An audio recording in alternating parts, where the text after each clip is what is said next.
नमस्कार प्यारे विद्यार्थियों, क्लास 11 का वार्षिक परीक्षा जल्द ही शुरू होने जा रही है और आपका पेपर इंग्लिश को लेकर बहुत सारे बच्चों को चिंता रहती है, घबराहट रहती है कि इंग्लिश का पेपर कैसे होगा, इंग्लिश के पेपर में क्या क्या क्वेश्चंस पुटअप किए जाएंगे। इन सब के बारे में आज डिस्कस करेंगे, तो आप वीडियो के अंत तक बने रहना। चैनल को लाइक, शेयर और सब्सक्राइब करना ना भूले। तो चलो हम देखते हैं आपके पेपर में क्या क्या आएगा और ये पेपर में अच्छे से डिस्कस करते हैं। सबसे पहले हम देखेंगे आपका जो पेपर होगा उस आपको पता है 100 मार्क्स का होने वाला है और इंग्लिश का पेपर है। इसके अंदर आपको टाइम मिलेगा लगभग 3 घंटे और 15 मिनट। उसके बाद में जो पेपर का एरिया है वो डिवाइड किया गया है कि कौन से पोर्शन से क्या क्या क्वेश्चन पूछे जाएंगे, कौन से पोर्शन के कितने मार्क्स है, ये जानना बहुत जरूरी है। और आपको इस तरीके से अगर आप स्टडी करोगे तो आपको हर पोर्शन को ध्यान में रखते हुए आप करोगे तो आपका पेपर बहुत अच्छे से जाएगा। और आपको थोड़ा स्मार्ट तरीके से इसको आपको स्टडी करनी है। स्मार्ट तरीके से जो बच्चा स्टडी करेगा वो बिल्कुल ही पेपर को देख के बिल्कुल नहीं घबराएगा। तो चलो हम बात करते हैं। तो इसमें क्या है कि जो इंग्लिश का जो पेपर है इसको एरिया डिवाइड किए गए हैं। तो सबसे पहले बात करते हैं तो रीडिंग की। जो रीडिंग वाला पोर्शन है वो 20 मार्क्स का है, तो बहुत ही इंपॉर्टेंट पोर्शन होने वाला है। 20 नंबर का ये पोर्शन है, इसमें आपको अच्छे से देखना पड़ेगा कि क्या क्या आएगा। उसके बाद में राइटिंग की बात करते हैं। राइटिंग वाले पोर्शन में क्या क्या आएगा, बहुत ही इंपॉर्टेंट होने वाला है। इसमें ये लगभग 18 नंबर का हो रहा है। इसके बाद में हम बात करते हैं अगला पोर्शन ग्रामर के। ग्रामर का बहुत इंपॉर्टेंट है और ग्रामर वाले में क्या होता है कि अगर हम थोड़ी सी मेहनत अच्छे से कर लेते हैं तो ये जो 16 नंबर है इसमें आप इजीली हम 13, 14, 15, 16 नंबर तक इजीली हम कवर कर सकते हैं। बहुत ही कम समय में, इसमें टाइम नहीं लगता है। तो ग्रामर वाले पोर्शन को आप बहुत अच्छे से देखते हैं। अगला जो पोर्शन है वो आएगा बुक से रिलेटेड है। इसमें आपके 2 बुक्स होती है, एक हॉर्नबिल होती है, एक होती है सप्लीमेंट्री बुक जिसका स्नैपशॉट है। दोनों को मिला के लगभग 46 नंबर का बहुत ही इंपॉर्टेंट पोर्शन है। इसमें आपको लगभग 46 क्वेश्चंस का पूछा जाएगा। तो हम बात करते हैं पहले रीडिंग वाले पोर्शन की। रीडिंग वाले पोर्शन में क्या है कि 2 अनसीन पैसे पूछे जाएंगे 20 मार्क्स के। कितने मार्क्स के? 20 मार्क्स के। 2 उनकी जो लेंथ होगी लगभग 350 वर्ड्स में ये पूछे जाएंगे।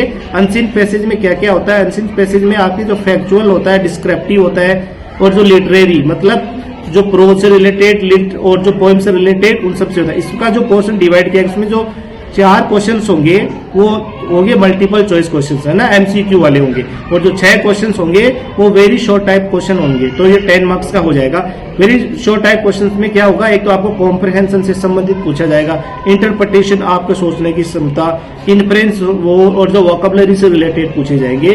तो ये जो आपको पैसेज में किस तरह से क्वेश्चंस आते हैं, कौन से क्वेश्चंस का कितना वेटेज है, ये आपको पता होना चाहिए और इसी को ध्यान में रखते हुए आपको तैयारी करनी है। अगली बात करते हैं हम अनसीन पैसेज। दूसरा पैसेज होगा जो कैश बेस्ड पे होगा, जो कोई भी वर्बल दिया जाएगा, स्टैटिक से संबंधित कोई डाटा दिया जाएगा या कोई डायग्राम दिया जाएगा या कोई चार्ट्स दिया जाएगा, इनसे रिलेटेड जो पैराग्राफ होगा इसमें भी सेम ही होगा। जो 4 क्वेश्चंस होंगे वो मल्टीपल होंगे, जो एमसीक्यू वाले होंगे, एमसीक्यू से रिलेटेड होंगे। और उसके बाद में हम बात करते हैं 6 question very short type question होंगे।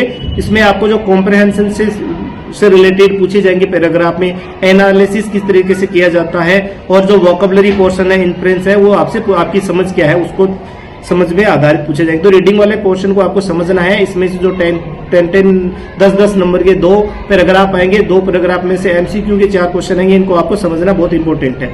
फिर हम बात करते हैं राइटिंग पोर्शन की। वो ये फिर से बहुत इंपॉर्टेंट क्वेश्चन आपको मैंने ऊपर बताया, ये लगभग 18 नंबर का होगा। इसमें 6 नंबर के 3 चीजें आएंगी और तीनों ही आपको जो रिटन प्रैक्टिस करनी पड़ेगी। अगर आप कम से कम 4 या 5 दिन इसकी लिखकर राइटिंग करके अच्छे से प्रैक्टिस कर लोगे तो 18 में से कोई भी बच्चा जो अच्छे से प्रिपेयर कर लेगा वो 15 नंबर तक आराम से इसमें अचीव कर सकता है। लेकिन इसमें पता होना चाहिए कि कैसे लिखते। सबसे हम बात करते हैं इसमें क्या क्या आएंगे।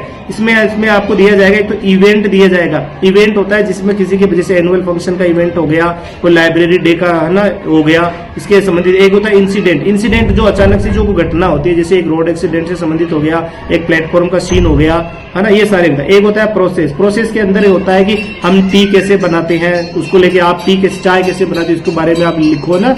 तो इसमें आपको अच्छी तरीके से सिंपल वर्ड्स का यूज करना है, सिंपल लैंग्वेज यूज करनी है। सिंपल लैंग्वेज यूज करोगे तो आपका जो अच्छे से करा। इसमें आपको जो सबसे ध्यान रखने वाली बात है, जो इवेंट, इंसिडेंट और जो प्रोसेस वाली पोर्शन है, इसमें लगभग 100 या 120 वर्ड्स में लिखना है। लगभग आपको कम से कम 10 या 12-15 लाइन तक आप इसमें लिख सकते हो। फिर अगली बात करते हैं, इसी के अंदर दूसरा पोर्शन है 6 नंबर का, वो आर्टिकल होता है। आर्टिकल हो सकता है किसी भी न्यूज़पेपर के लिए आर्टिकल आता है, किसी भी इंसिडेंट के बारे में या कोई घटना को बताने के लिए। एक रिपोर्ट होती है, एक स्पीच होता है, जो स्पीच दी जाती है, जैसे एनुअल डे पे कोई स्पीच दे रहा है, स्पीच को कैसे स्टार्टिंग करते हैं, उसको समअप कैसे करते हैं, ये सब चीजें आप ध्यान में रख के करोगे तो ये आपका बहुत अच्छे से हो जाएगा। अगली चीज है 2 लेटर्स। 2 तरह के लेटर्स होते हैं, एक होता है बिजनेस लेटर्स होता है, एक इंक्वायरी लेटर्स होता है।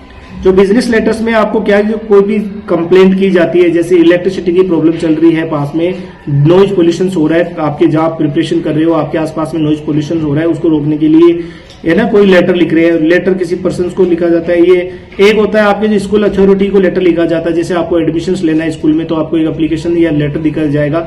स्कूल में अगर आपका कोई इश्यू हो गया, कोई जैसे आपने कोई चीज खो दी है, कोई लॉस्ट एंड फाउंड से रिलेटेड है, रिक्वायरमेंट्स है, जैसे कोई स्कूल के अंदर केवल टीचर्स की वैकेंसी है, कोई वैकेंसी है, लाइब्रेरियन की वैकेंसी है, उन सब के लिए रिलेटेड कोई लेटर लिखा जाता है। तो ये बहुत ही इंपॉर्टेंट है। जो राइटिंग पोर्शन है उसको आप बहुत अच्छे से प्रिपेयर करने का आपको फॉर्मूला बता दें। जो भी आप एक भी लेटर ले लो, पहले उसको एक बार उसको रीड आउट करो, उसके बाद आप उस लेटर के बारे में क्या करोगे, उसको 2-3 बार उसकी प्रैक्टिस करोगे, उसके फॉर्मेट आपको समझ में आ जाएगा। इसी तरह आपका जो इंसिडेंट होता है, प्रोसेस होता है, इवेंट होता है, इन सब की आप 2-3 बार प्रैक्टिस कर लोगे, फिर चाहे कोई सा भी इंसिडेंट आए, कोई से भी इवेंट आए, कोई सा भी प्रोसेस के बारे में आप अपनी लैंग्वेज में लिख सकते हो। सिंपल सेंटेंसेस का यूज करना है, सिंपल लैंग्वेज में लिखना है, छोटे छोटे सेंटेंस में सारे आपको अच्छे से करना है। ज्यादा लॉन्ग सेंटेंसेस का यूज नहीं करना है, ज्यादा डिफिकल्ट वर्ड होते हैं उनको भी यूज नहीं करना है। इजी, मेरा कहने का मतलब आप इजी लैंग्वेज में यूज करोगे तो आपका बहुत अच्छे से हो जाएगा। फिर हम अगले पोर्शन के बारे में बात करते हैं ग्रामर का। जो ग्रामर में तो डिटरमिनर होता है। डिटरमिनर होता है जैसे आपका ए होता है, एन हो गया, दे हो गया, उसके अलावा जो डेमोस्ट्रेटिव हो गया, दिस हो गया, दैट हो गया, दोज हो गया, उसके अलावा जो क्वांटिफायर्स होते हैं, सम है, एनी है, मच है, ये सब आपको थोड़े थोड़े ना बहुत ही कम टाइम में ये तैयार हो जाते हैं। और ये पोर्शन लगभग 16 नंबर का बहुत इंपॉर्टेंट पोर्शन है। अगर आप इसमें से अच्छे से सीरियस होके लगभग 2 या 3 दिन अच्छे से मेहनत कर लोगे तो ये आपका आर्टिकल वगैरह बहुत ही इजी में हो जाएगा। फिर अगला है जो टेंस आप पढ़ते आ रहे हो, 6 क्लास से आप लेके आप 11th क्लास में आ गए तो टेंस को आपने बहुत बार पढ़ा होगा। टेंस से कौन से क्वेश्चन आते हैं, प्रेजेंट ज्यादा क्वेश्चन पूछे जाते हैं, प्रेजेंट सिंपल से पूछे जाते हैं या पास्ट सिंपल से क्वेश्चन पूछे जाते हैं। उसमें आपकी वर्ब कौन कौन सी होती है, वर्ब को कैसे यूज किया जाता है, ये सब छोटी छोटी बातें अगर आप देखोगे तो आपको आराम से ये 4 नंबर आराम से आप कवर कर पाओगे। फिर हम बात करते हैं मॉडल। मॉडल के अंदर आपके बहुत सारे मॉडल होते हैं, जैसे केन हो गया, आपका कुड हो गया, मे हो गया, माइट हो गया, शुड हो गया, वुड हो गया, ये बहुत सारे मॉडल्स हैं। इनका क्या क्या यूज किया जाता है, केन कहाँ यूज किया जाता है, कुड कहाँ यूज किया जाता है, मुड और मे कहाँ यूज किया जाता है, माइट कहाँ यूज किया जाता है। इनका बहुत इजी में आप अगर आप 1 या 2 बार रीडिंग करोगे तो अच्छे से आप कर पाओगे। और मुझे पूरी उम्मीद है कि अगर आप अच्छे से मेहनत करोगे 16 में से तो 13-14 नंबर तो आराम से हर बच्चा लेके आ सकता है। तो इसको आप समझना पड़ेगा। फिर हम बात करते हैं, अगला टॉपिक है जो फाइनल टॉपिक है ग्रामर में, जो प्रीपोजिशंस है। प्रीपोजिशन मोशंस वाले प्रीपोजिशन है, टाइम से रिलेटेड है, स्पेस से रिलेटेड है, उस पे सारे आगे ऑन है, एट है, आपका अबव है, अक्रॉस है, टुवर्ड्स है, अंडर है, अबव है। इन प्रीपोजिशंस का आप 1-2 बार रिविजन कर लोगे तो आपका अच्छे से नंबर कवर हो जाएंगे। ये जो 16 नंबर है ये बहुत इजी तरीके से हो सकता है। इसमें आप 2-3 बार प्रैक्टिस करोगे, आपके पास टाइम कम है तो इसमें 3-4 बार प्रैक्टिस करोगे, जो ग्रामर वाली पोर्शन है अच्छे से कर लोगे। जो मैंने ये सारा उम्मीद करता हूं कि आप लोगों को ये मेरा वीडियो पसंद आया होगा।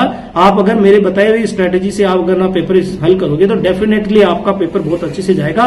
कम वक्त में ज्यादा नंबर कैसे लाए ये आप स्ट्रेटेजिक तरीके से पढ़ोगे तो डेफिनेटली आप इसमें आपको अच्छे से कर पाओगे और टेंशन नहीं लेना।